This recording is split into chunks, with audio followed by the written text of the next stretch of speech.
ଦାମୋଦର ରାଉତଙ୍କ ଷ୍ଟାଚ୍ୟୁଟା ଭାଙ୍ଗିଲେ କ'ଣ ହେବ? ଦାମୋଦର ରାଉତଙ୍କୁ କ'ଣ ଲୋକଙ୍କ ମନ ଭିତରୁ ହଜେଇ ଦେଇପାରିବେ ଆପଣମାନେ? ତାଙ୍କ ପ୍ରତିମୂର୍ତ୍ତିକୁ ଭାଙ୍ଗିବା ପାଇଁ ଯେଉଁ ଯୋଜନା କଲା ପ୍ରଶାସନ, এইটা হচ্ছে তাঙ্ক দলর আভ্যন্তরীণ কথা। তেমন জনে উদ্ঘাটন কলে আউ জনে তার বিরোধ করি এই টাইপের করা হচ্ছে। মু জানলি প্রশাসন ভাঙ্গিবা অপেক্ষা তাকে স্থানান্তরণ করে পারিথান্তা।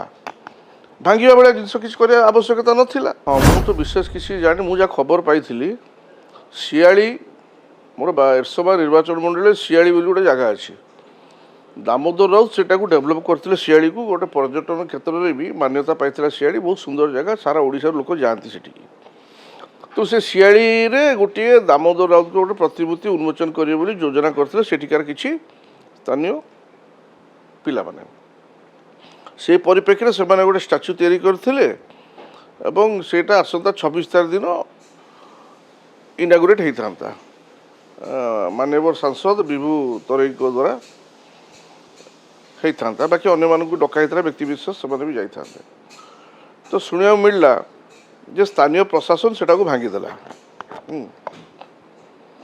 তো মোর কহবা কথা হচ্ছে পূজ্য পূজা যে দামোদর রাউত খালি গোটে ব্যক্তিবিশেষ নুহতি, জগতসিংহপুর জেলা নু সারা ওড়িশার জনে প্রতিষ্ঠিত রাজনৈতিক ব্যক্তিত্ব এবং যাহাকু সমস্ত ভাল পাতে আদর করতে এবং রাজনীতি ক্ষেত্রে মধ্যে সে অনেক শীর্ষরে। তো তাঙ্ক প্রতিমূর্তিকে ভাঙ্গিবা পাই যে যোজনা কলা প্রশাসন, এইটা হচ্ছে তাঙ্ক দলর আভ্যন্তরীণ কথা। তেমন জনে উদ্ঘাটন কলে আউ জনে তার বিরোধ করি এই টাইপের করা হচ্ছে। মু জানলি নিশ্চিত ভাবে মোর খালি গোটে কহবা কথা, দামোদর রাউতকে নেইকি কৌশি রাজনীতি ন করন্তু, বুঝিবা দরকার।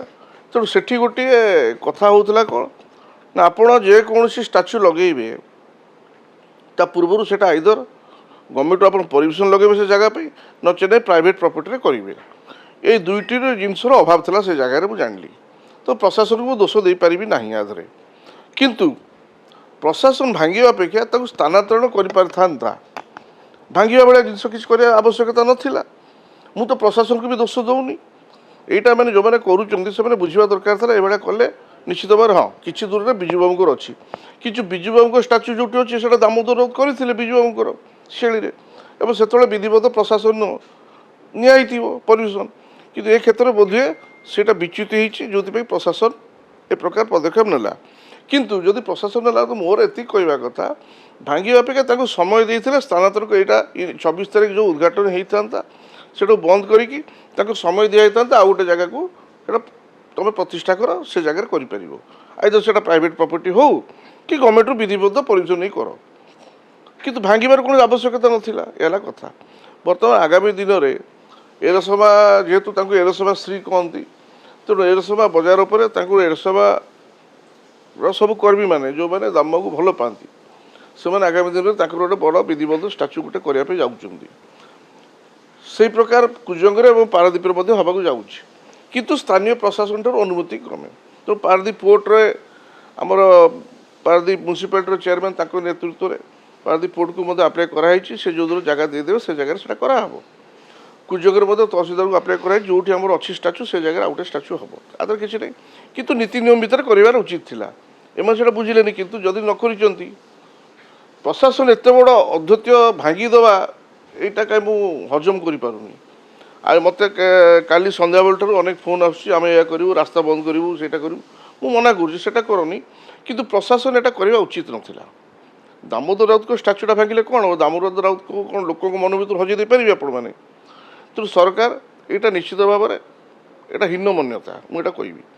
ଭାଙ୍ଗିବାର ନଥିଲା, ତାକୁ ସ୍ଥାନାନ୍ତରଣ କରିବା ପାଇଁ ସୁଯୋଗ ଦେବା ଦରକାର ଥିଲା। ଯେ ଏ ଜାଗା ହେଉନି, এটা যেহেতু সরকারি জায়গা, কিসম হচ্ছে জঙ্গল কিসম, তেমন আপনার আউ গোটে প্রাইভেট প্রপর্টিকে নিয়ে যাতে, নচেত নাই বিধিবদ্ধ আমার পরমিশন নিয়ন্তু। এটা করিবার লা এলা কথা। বিজু পট্টনায়কের প্রতিমূর্তি ভাঙ্গিবা এবং সেতবে দামোদর রাউত নেতা কার সাহস অছি হ্যাঁ, সেতবে বিধিবদ্ধ সরকার পরমিশন নিয়া হয়েছিল এবং বিজুবাবুঙ্কর মধ্যে করা হয়েছিল।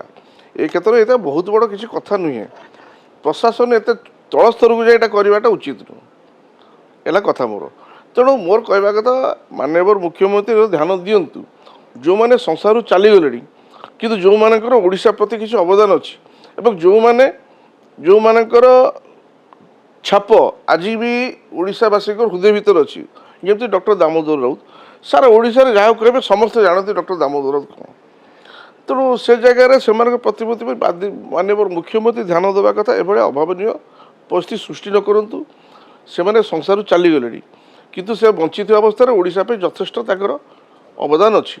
ଲୋକଙ୍କ ପ୍ରତି ଲୋକଙ୍କର ତାଙ୍କ ପ୍ରତି ଭଲ ପାଇବା ଅଛି, ତାକୁ କମ୍ ସେ କମ୍ ସମ୍ମାନ ଦେଇକି ଏଭଳିଆ ଜିନିଷ ନ କରନ୍ତୁ। ମୋର ଏତିକି କହିବା କଥା। ଦେଖନ୍ତୁ, ମଣ୍ଡଳ ଦମ୍ପତି ତାଙ୍କର କାର୍ଯ୍ୟକଳାପ ଆପଣଙ୍କୁ ଯଦି ଲୋକସଭାକୁ ପଠାଇଛି, ଆପଣ କର୍ତ୍ତବ୍ୟ ମଣ୍ଡଳ ମୁକ୍ତିକାନ୍ତ ମଣ୍ଡଳ ସେ ଆସିଲେ କେଉଁଠୁ? ତାଙ୍କର ଷଷ୍ଠ ହେଲେ ବିଜୟଶ୍ରୀ ରାଉତରାୟ ନାଇଁ, ତ ବିଜୟଶ୍ରୀ ରାଉତରାୟଙ୍କର ଆଶୀର୍ବାଦରୁ ସେ କେଉଁଠୁ ଯାଇ କେଉଁଠୁ ପହଞ୍ଚିଲେ ଏବଂ ପରିଶେଷରେ ବିଜୟଶ୍ରୀ ରାଉତରାୟଙ୍କ ହାତ ସେ ଛାଡ଼ିଦେଲେ, ତାଙ୍କୁ ବିଟ୍ରେ କଲେ ଏବଂ ଉପରମହଲରୁ ଆଶୀର୍ବାଦ ପାଇ ସେ ପାରାଲାଲ ତାଙ୍କର ରାଜନୀତି ଚଲେଇଲେ, କଲେ ଠିକ୍ ଅଛି। କିନ୍ତୁ ଏବେ ଦଳ ତାଙ୍କର ଆଣ୍ଟିପାର୍ଟି ଆକ୍ଟିଭିଟିଜ୍ କି ଦଳ ଅନୁଭବ କଲା ଯେ, କାରଣ ମୁଁ ଯେତେ ଯାହା ଖବର ପାଇଛି 2024 ଇଲେକ୍ସନ୍ ପରେ ସେ ବିଧିବଦ୍ଧ ବିଜେପି ବାଲାଙ୍କର ସଂସ୍ପର୍ଶରେ ଥିଲେ ଏବଂ ସେ ସ୍ଥାନୀୟ ବାସୁଦେବପୁର ଯେ MLA ହୁଅନ୍ତୁ କି ଅନ୍ୟମାନେ ହୁଅନ୍ତୁ ସେମାନଙ୍କୁ ସାଙ୍ଗରେ ବିଧିବଦ୍ଧ ବିଭିନ୍ନ ମିଟିଂରେ ବି ଯାଉଥିଲେ। ତ ବୋଧହୁଏ ହାଇକମାଣ୍ଡ ସେଇଟା ଜାଣିଲା ପରେ ତାଙ୍କୁ ଦଳରୁ ବାହାର କରିଦେଲେ, ହେଲା କଥା। ଆଉ ଆପଣମାନେ ଆଶ୍ଚର୍ଯ୍ୟ ହେବା ଉଚିତ ନୁହେଁ ଯେ ସେମାନେ କିଛି ଯାଇ ବିଜେପିରେ ମିଶିବେ, ସେମାନେ ଯଥେଷ୍ଟ ଆଗରୁ ବିଜେପି ସାଙ୍ଗେ ସେମାନେ ଥିଲେ, ହେଲା କଥା। ତ ଯେଉଁଟା ହାଇକମାଣ୍ଡ ଜାଣିପାରିକି ତାକୁ ବେଳ ଥାଉ ଥାଉ ଦଳରୁ ବହିଷ୍କାର କରିଥିଲେ, ହେଲା କଥା।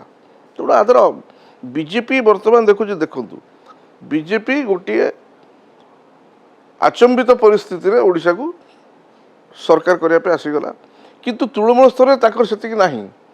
ତେଣୁ ସେମାନେ ଦେଖୁଛନ୍ତି ବିଜୁ ଜନତା ଦଳର କେଉଁମାନେ କାହାକୁ ବାହାର କରିଦେଲେ, କ'ଣ କଲେ, ଆମେ ତାକୁ ଆପଣେଇ ନେବୁ, ହେଲା କଥା। ତ ତା ଦ୍ୱାରା ଆଶ୍ଚର୍ଯ୍ୟ ହେବାର କିଛି ନାହିଁ, ଯେହେତୁ ସରକାର ସେମାନେ ଅଛନ୍ତି। ଅନେକ ଲୋଭ ଅଛି, ଯେମିତି ଆପଣ ଦେଖିଲେ ରାଜ୍ୟସଭା ଇଲେକ୍ସନ୍ ଯେମିତି ହେଲା, କାହାକୁ ପ୍ରଲୋଭନ ଦିଆହେଉଛି, ପ୍ରଲୋଭିତ କରାଯାଉଛି। ତ ସେ ଦୃଷ୍ଟିରୁ ଲୋକ ବ୍ୟକ୍ତିବିଶେଷ ଯାଉଛନ୍ତି କିଛି, ତେଣୁ ମଣ୍ଡଳ ମଧ୍ୟ ଯିବେ, ଆଦର ଭାବିବାର କ'ଣ ଅଛି। ଦଳ ପାଇଁ କ୍ଷେତ୍ର ସେମାନେ ଦଳ ରହିବି, ଦଳର ଯଦି ଆପଣ ଗୋଟେ ଦଳରେ ଅଛନ୍ତି ଏବଂ ଆପଣ କମିଟମେଣ୍ଟ ଦଳର ଶୀର୍ଷ ନେତୃତ୍ୱ ପ୍ରତି ନଥାଇ ଆପଣ ପାର୍ଲାଲ ଅନ୍ୟମାନେ ସେମାନଙ୍କ ସାଙ୍ଗରେ ବି ହାତ ସମ୍ପର୍କ ରଖିଥିବେ, ତେଣୁ ଆପଣ ଦଳ ରହିବା ଯା ନ ରହିବା ସେୟା, ତ ଦଳର କ୍ଷତି କ'ଣ ହେବ? ଢୋଲ ଭିତରେ ମୂଷାଇ ମାନେ ସବୁ ଯଥେଷ୍ଟ ଆଗରୁ ପଳେଇଲେ ଭଲ କଥା, କିଛି ଭାବିବାର ନାହିଁ, ଦଳ ତର ଚାଲିବ। କଥା ସେଠି ନାହିଁ, କଥା ହେଉଛି ଆପଣ କେଉଁ ବ୍ୟକ୍ତିବିଶେଷ ନେତୃତ୍ୱରେ ଆପଣ ଚାଲିଛନ୍ତି। ଯେମିତି କାଲି ଅମିତ ଶାହାଙ୍କ ଭାଷଣ ଦେଉଥିଲେ, ଅଙ୍ଗ ବଙ୍ଗ କଳିଙ୍ଗକୁ ଆମେ ଦଖଲ କରିବୁ। ତେଣୁ ବଙ୍ଗ ବାକି ରହିଲା, ବଙ୍ଗକୁ ଦଖଲ କରିବୁ ଯୋଜନା ସେମାନେ କରିଛନ୍ତି। କ'ଣ ହେବ ରେଜଲ୍ଟ ଆମେ ଜାଣିନୁ, ହୁଏତ କରିପାରନ୍ତି, ହେଲା।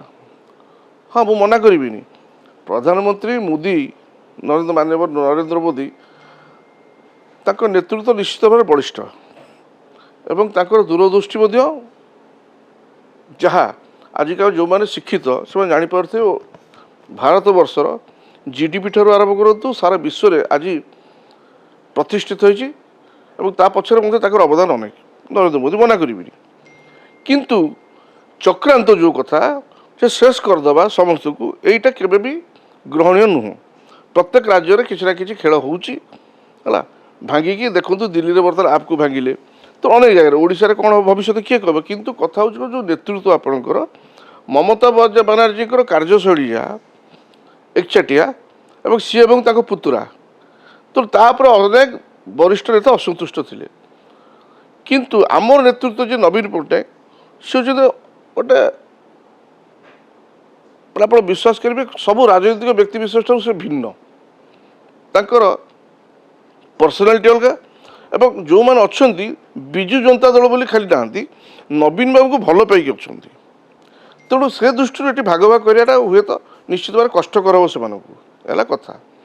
ଯଦି ସେ ଏକଚାଟିଆ ନେତା ହେଇଥାନ୍ତେ ତାହେଲେ ହୁଏତ କିଛି ଅସନ୍ତୁଷ୍ଟ ହୋଇ ପଳେଇ ଯାଇ ପାରିଥାନ୍ତେ, କିନ୍ତୁ ତାଙ୍କର ବ୍ୟକ୍ତିତ୍ୱକୁ ପଛରେ ଆକର୍ଷିତ ହେଇକି ସମସ୍ତେ ଅଛନ୍ତି, ବିଜୁ ଜନତା ଦଳ ପାଇଁ ନୁହଁ, ଖାଲି ନବୀନ ପଟ୍ଟନାୟକ ଭଲ ପାଇକି ସେମାନେ ଅଛନ୍ତି। ତେଣୁ ସେ ଜାଗାରେ ମୋତେ ଲାଗୁଛି ଏଠି ମଧ୍ୟ ଆପଣ ଯେଉଁ ଆଶଙ୍କା ପ୍ରକାଶ କରୁଛନ୍ତି ଯେ ଭବିଷ୍ୟତରେ ଭାଗ ଭାଗ ହେଇପାରେ, ମୋତେ ଲାଗୁଛି ଏଇଟା ନିଶ୍ଚିତ ଭାବରେ କଷ୍ଟକର ହେବ, କାରଣ ସମସ୍ତେ ନବୀନ ପଟ୍ଟନାୟକ ଭଲ ପାଆନ୍ତି, ହେଲା କଥା।